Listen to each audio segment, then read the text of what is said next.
Ces gros moulins. Comme on dirait dans le sud, tu parles d'une pompe à huile.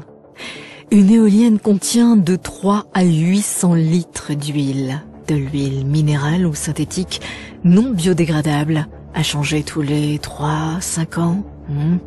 En cas de fuite, aucune alerte publique, aucun système de récupération, aucun contrôle indépendant. Ce serait trop facile. Une éolienne ne doit jamais rester immobile. Si elle s'arrête, les pales ploient sous leur propre poids. Les roulements s'usent, les fibres se déforment.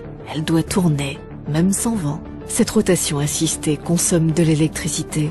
À certains moments, une éolienne peut consommer plus qu'elle ne produit. Isn't it ironic? La maintenance est annuelle, obligatoire, réalisée par des équipes spécialisées, souvent étrangères, grues mobiles, harnais, pièces importées. Coût moyen par an de 40 à 100 000 euros, sans compter les urgences. Foudre, freins bloqués, givrage. Le risque d'incendie, lui, simple. Huile chaude, frottement, surcharge, la nacelle prend feu. À 100 mètres de haut, on ne peut rien faire. On laisse brûler jusqu'à l'effondrement. Durée de vie annoncée, 20-25 ans. Durée réelle, parfois 10 à 15 ans. Usure prématurée, vibration, contrainte météo. En fin de vie, les fondations restent dans le sol. Les pales ne sont pas recyclées, elles sont enterrées ou brûlées. L'électricité produite est aléatoire, parfois trop, parfois pas assez. Pas de stockage possible. En excès, l'énergie est perdue. En défaut, on rallume des centrales. Gaz, charbon, nucléaire. Aucune autonomie, dépendance totale au réseau. Ce n'est pas une machine autonome, ce n'est pas une énergie propre, ce n'est pas un progrès. C'est un dispositif industriel lourd, fragile, dépendant, subventionné et vendu comme une évidence. Moi j'en vois une autre d'évidence. Mais bon, on fait quoi? Au tacos. Salut, ça va? Est-ce que vous voulez qu'on lave vos fenêtres? Pour combien vous voulez? Dairy Queen nous a donné 100 $. 60? 40. 50? 40, c'est quand même bon. C'est un deal, monsieur. Ça pas la main des femmes, c'est la... Ah oui, pardon, désolé, pardon. Il faut une volonté politique, effectivement, pour réduire ces déficits. Moi, j'ai vu tous les dirigeants français depuis 30 ans de carrière. Malheureusement, il n'y a jamais eu cette volonté politique. Et donc, quand on dit aujourd'hui, les Français sont les responsables. Non, les responsables, maintenant, sont nos dirigeants. Et d'ailleurs, qu'est-ce qui augmente le plus ces dernières années dans la dépense publique? Ça, on ne le sait pas. On croit, oui, c'est les dépenses sociales. C'est vrai qu'elles augmentent, c'est vrai que c'est beaucoup. Elles ont augmenté de 11%. Mais qu'est-ce qui a le plus augmenté dans la dépense publique depuis 2021? Ce sont les dépenses de fonctionnement. Le fonctionnement de la dépense publique, ça a augmenté de 22%, 100 milliards d'euros. Et notamment, évidemment, la haute fonction publique. Donc là, il y a des efforts. Si M. Bayrou avait dit... Concrètement, c'est quoi? C'est évidemment les salaires, c'est les frais de bouche, les frais divers et variés, les frais d'agence, etc. Poutine, son pays n'a plus aucune dette. Il a remboursé la totalité de la dette depuis plusieurs années. Et quand tu n'as plus de dette, tu ne dépends plus du banquier, donc tu as le vrai pouvoir, tu vois. C'est ça. Et on dit, c'est un ennemi de la démocratie. Qu'est-ce que c'est qu'un ennemi de la démocratie? C'est soit un militaire ou un religieux, donc tu prends République islamique d'Iran, tu vois, Russie, qui a remboursé la dette et qui donc a réellement le pouvoir. Et donc les démocraties, c'est-à-dire les obligés de la banque, le désignent comme dictateur, tu vois, ennemi de la démocratie, parce qu'effectivement, c'est chiant. Un mec qui n'obéit pas à la banque. Tu vois ce que je veux dire? Et comme par hasard, tu remarques que dans l'axe du mal, t'avais Kadhafi, t'avais l'Iran, t'avais la Russie. Le point commun de tous ces pays, c'est qu'ils avaient zéro dette. Et donc, d'être indépendants du pouvoir de la banque, on va dire mondiale. Et qu'est-ce que c'est que le pouvoir bancaire mondial? Excuse-moi, mais tu vois ce que je veux dire? C'est ce qu'on peut appeler la puissance Rothschild. Tu vois ce que je veux dire? Quand tu dois de l'argent à la banque, tous les budgets qu'on appelle l'État-providence, ils sont bouffés par le remboursement de la dette. Et moi, mon boulot, c'est de faire ressortir ces vérités qui sont finalement assez simples en réalité, tu vois, mais qui sont fondamentales. Et là, quand tu dis ça, tout le monde ferme sa gueule, hein, parce que c'est inattaquable, tu vois. Et malgré les divers efforts de certains pays de la communauté internationale, notamment l'Afrique du Sud, avec la plainte qu'elle a déposée devant la Cour internationale de justice, où il a été indiqué que nous assistons à un possible ou plausible génocide, cela n'a pas empêché Israël de recourir encore et encore aux mêmes méthodes, à la même façon de faire la guerre, non seulement contre le Hamas, mais contre l'ensemble de la population palestinienne. Je pense donc que c'est un cas très fascinant, tant sur le plan juridique que sur les plans politiques, moral et éthique. En tant qu'ancien officier militaire, je dirais que j'ai honte du fait que des officiers et soldats israéliens se qualifient eux-mêmes d'officiers et de soldats, car pour moi, il ne s'agit que de terrorisme.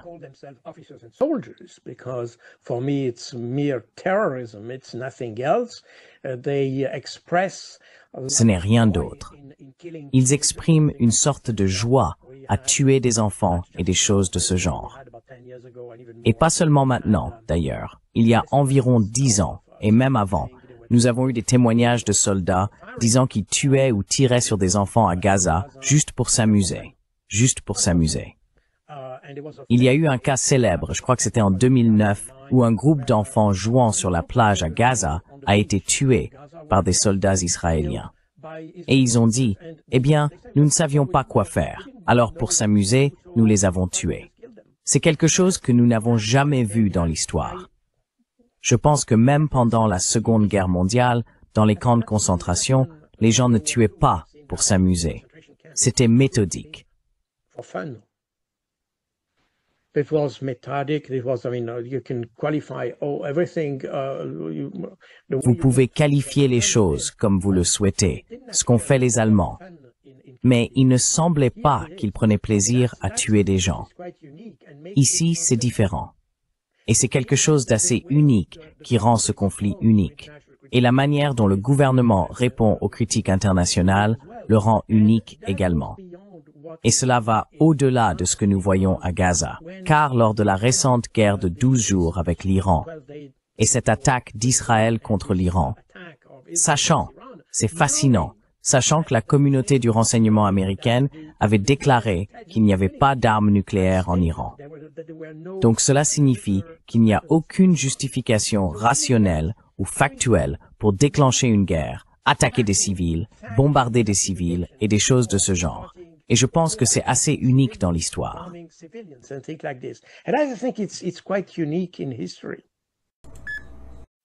Government's goal is to use advances in technology to make life simpler, easier, and more convenient for Albertans. And I'm happy to say we are doing that with a new app. It's called the Alberta Wallet, and it's designed to let you carry and manage government-issued documents on your mobile devices. The new mobile health card is the first of its kind in Canada, and you can show it or scan it at hospitals and clinics as proof of health insurance coverage in Alberta.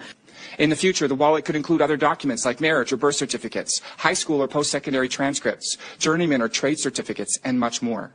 I'm proud to have worked with Minister Lagrange on the Mobile Health Card Initiative, and I'm looking forward to sharing more of the things that we will be adding to the Alberta Wallet to solidify Alberta as the most innovative jurisdiction in Canada. Hi, Matt Skates, Canadian Press. On the app announcement today, you mentioned steps that are being taken to ensure personal information is safe. Can you give some background on how this was developed, who was involved in developing this? Let me turn that over to Minister Glubish, who was our lead. Thanks. Sure. Thank you for the question. So we led the development of the wallet in the core infrastructure that will be the repository for these government-issued documents. And then we partnered with Minister Lagrange's department on the issuance of the mobile health card into that wallet. So we've built the standards and the security and the encryption and all of the systems that these that these government documents will be issued in accordance with. It is all in alignment with our world-class privacy legislation and protections in this province. For me, it was as simple as this. If we are going to give a tool like this to Albertans to use, I want to make sure it's something that I'm comfortable using, and I want to make sure that there's no chance that that anybody can see how I'm using this card, using this wallet. That's up to me. And so that's what I'm confident that I can tell to Albertans is that you are in control of how you use this. Government can't see how you use this. We are simply there in the same way that today our job is to issue a paper card to prove that you are an insured Albertan to have access to the healthcare system. Now we also can offer a mobile option to say we will issue you that same proof that goes into your mobile phone that you can show and interact with the healthcare system. Thank you. I actually was the one who convinced the mayor to make it a mandate. Like, New York City found out that you were having sex parties during COVID? Yeah, it would have been a big deal. Yeah, it would have been real bad. We went to some, like, underground, like, dance party, like, underneath a bank in Wall Street. And we were all rolling, we were all taking Molly, and everybody's high. And I was so happy, because I hadn't done that in, like, a year and a half, like, a year or whatever. And but I was looking around being like, I wonder if they're going to be seized or they're going to do it. Because this was not COVID friendly. The only way I could do this job for the city was if I had some way to blow off steam every now and then. You're kind of sneaky about it because hotels didn't want people gathering there.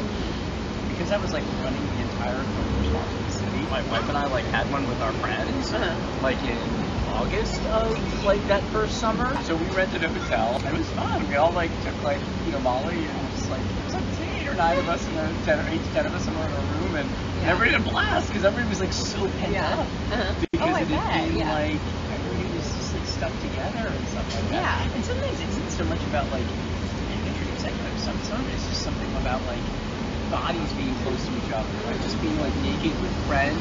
Was that like when everybody was watching out? It was like the summer of 2020. So like walk around the streets and you could eat outdoors. Did you have like any dates in place? There wasn't any restrictions on gathering, like you could actually gather people. The hotels didn't want us to have parties, but they weren't gonna like.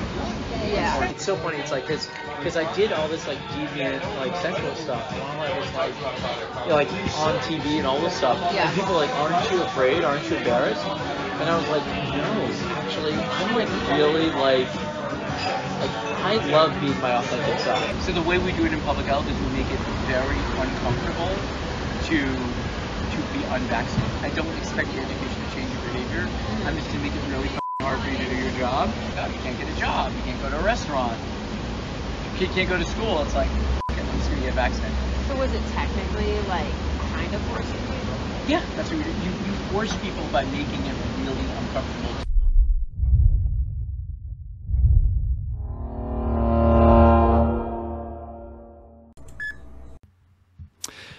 Donc voilà, oui, il y a des choses extrêmement puantes, il y a des manipulations extrêmement profondes. Je vous le dis, j'ai été beaucoup trop gentil trop longtemps. Là, je vous montre tout ce que je sais. Tout est disponible, vous pouvez tout vérifier. Je n'invente rien. Et maintenant, je vous annonce que je ne vais pas rester en interaction avec ce monde-là. Déjà parce qu'à ce stade, je suis en danger. J'étais en confiance que ça n'était pas le cas jusqu'à il y a peu, mais là, je sais que je suis en danger. De toute manière, je ne peux pas corriger le torrent de boue qui me vise dans ces endroits-là. Et donc, je tire ma révérence. Il n'y aura plus d'émissions sur l'information et sur l'actualité, parce que la seule stratégie dans un cas comme ça, c'est de ne plus être là où ils veulent que vous soyez. Alors je ne vais pas arrêter mes actions, loin de là, mais je sors de la dissidence. Sucharit Bhakti, le très grand infectiologue allemand, a laissé un dernier message assez déchirant et il dit pour la première fois, je ne suis plus optimiste. Je suis très inquiet de voir ce que les vaccins ARN messagers ont fait. Des milliards de personnes ont des cerveaux qui ne fonctionnent plus.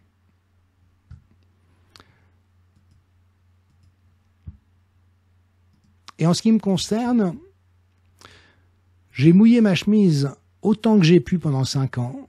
J'ai fait tout ce que j'aurais pu, mais je vois qu'on ne peut pas affronter les pouvoirs face auxquels nous sommes. Vous avez vu le côté pervers, démoniaque, obscur.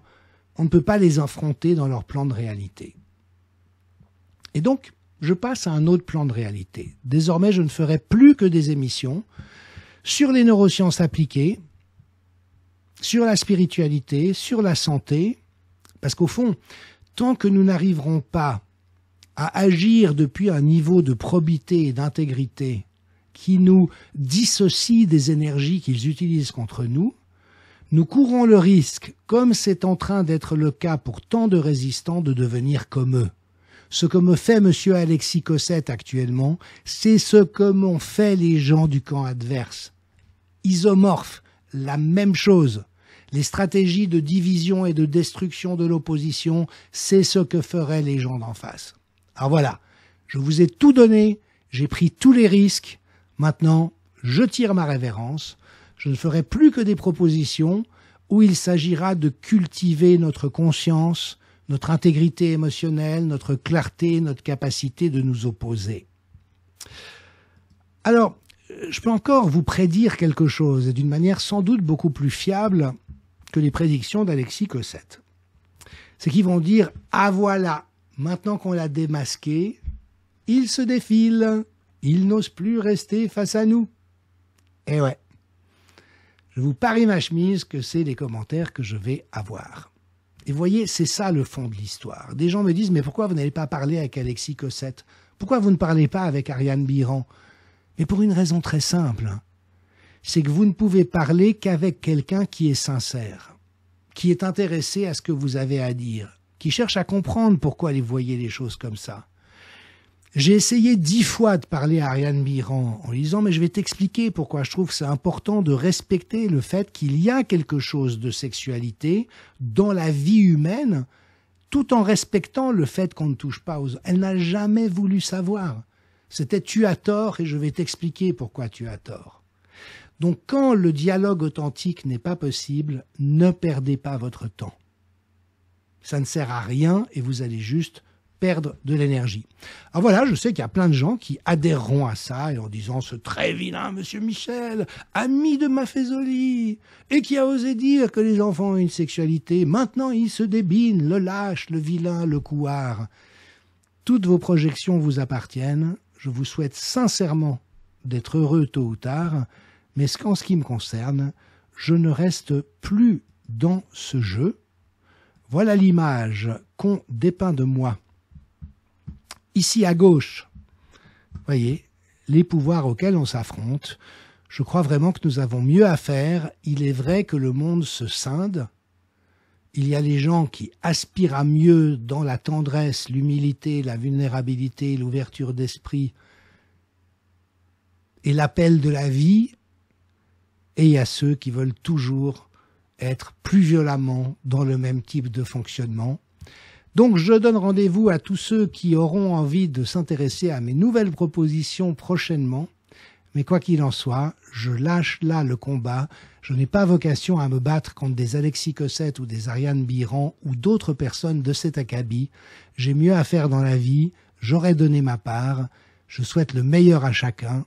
Merci de votre confiance et à bientôt.